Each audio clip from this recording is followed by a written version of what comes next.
Jaz sem pa Marjana Debevec, sem novinarka na radiu Ognjišče. Tukaj sem pa verjetno zato, ker spremljam papeža, večinoma moje delo obsega pač spremljanje njegovih vsakodnevnih pridig, pa potem drugih nagovorov.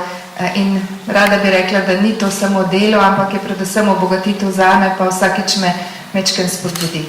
Ja, knjige, Homilije papeža Frančiška naj bi predstavljala. Predvsem bi jih predstavljala tiste vidike ali pa tiste odlomke, ki so mene nagovorili, ker verjamem, če je nagovorilo mene, mogoče lahko še koga. Najprej bi rekla, da so bili prvi meseci po izvolitvi papeža Frančiška zame kot vsakodnevne duhovne vaje. K temu so veliko prispevali tudi vsakodnevni nagovori homilije v domu Svete Marte. Verjetno smo že vsi zaznali, da je papežev jezik preprost, da ga razume vsak človek, hkrati pa nagovarja globine srca. Vedno znova papež najde nekaj, kar ti izpraša vest.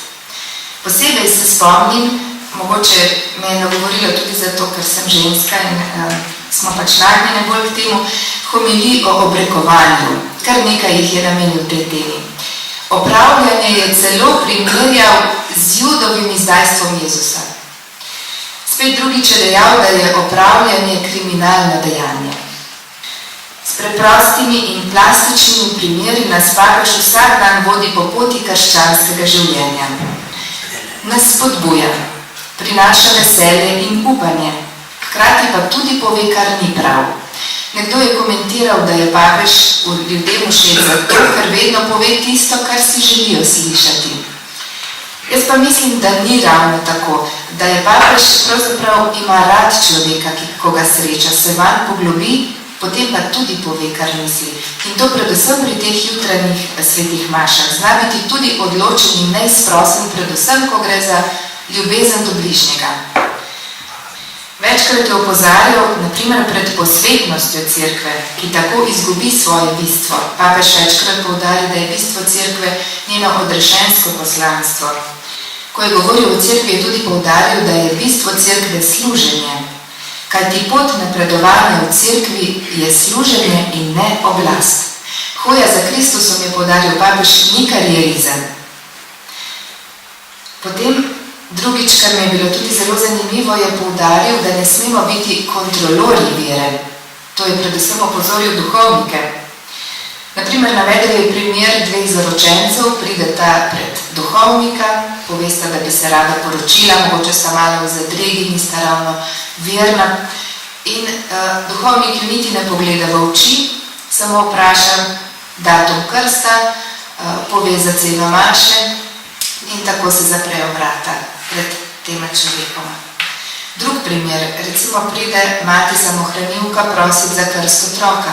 Duhovnik je odvrne, da ne more krstiti, ker ni poročena, namesto da bi cenil njeno dejanje, da je ohranila življenje otroka, kljub temu, da je ostala sama. Jezus je ogorčen, kadar vidi kaj takega, je poudaril papež Frančišek. Vabi nas, da bi imeli široko srce, ki bo odprto vsem. Spominjam se naprimer homilije, ko je obsodil salonske kristjane. Drugič spet je rekel, da ne smemo biti muzejski kristjani, ampak biti sol zemlje, prinašati evangelsko sporočilo do vseh obrobij sveta. Ena od zanimivih homilij se mi je zdela, ko je rekel, da smo lahko grešniki, samo pokvarjenci ne smemo biti. Ker grešnik je tisti, ki pade in ostane. Pokvarjenec pa živi dvojno življenje in ne priznati svoje grešnosti. V eni od homilije spregovorijo o teh začasnih odločitvah, ki so danes v modi. Dejansko ljudje se težko odločamo za vse življenje, za vedno. Navedel je primer fanta, ki je rekel, da bi postal duhovnik, ampak samo za 10 let. Ali pa para, ki pač se ne bo poročil, ker ne ve, koliko časa bo trajala ljubezen.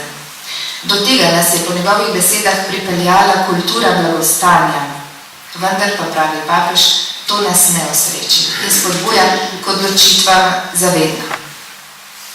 Večkrat papež v svojih homilijah govori tudi o molitvi in pravi, da srčna molitev dela čudeže. Tale stavek mi je bil všeč, ko pravi, Bog ima neko slabost in to je naša molitev. No, v njegovih nagovorih pa pridejo do izraza, lahko bi rekli, temeljni poudarki njegovega papeževanja. Misel, ki je vodilo njegovega pontifikata, bi lahko rekli, je kultura srečanja. Sam večkrat poudari, da je treba vstopiti v dialog z drugačnimi, obsoja vsakršen prozelitizem.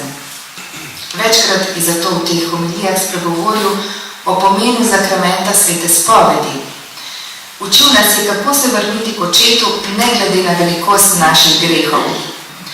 Med drugim je takole dejal: prosimo za milost, da ne bi pobegnili pred križem. In pa še ena misel, ki pa dejansko vodi vse od začetka njegove izvolitve, vse njegove misli, je pa skrb za uboge. Znan je njegov vzklik, kako bi želel ubogo cerkev, cerkev za uboge. Oznanjevanje evangelija mora po njegovih besedah hoditi prav po poti revščine. In to je tudi vodilo letošnje poslanice za postni čas, ki jo je pripravil. Vabi nas, da se odpremo ubogim, da gremo k zadnjim ljudem na obrobju družbe. Za zgled bi lahko rekla, da so homilije papeža Frančiška lahko vsakodnevna spodbuda za vsakega od nas. Njegove misli so preproste, razumljive. Hkrati pa nam odpirajo srce za pristno krščanstvo.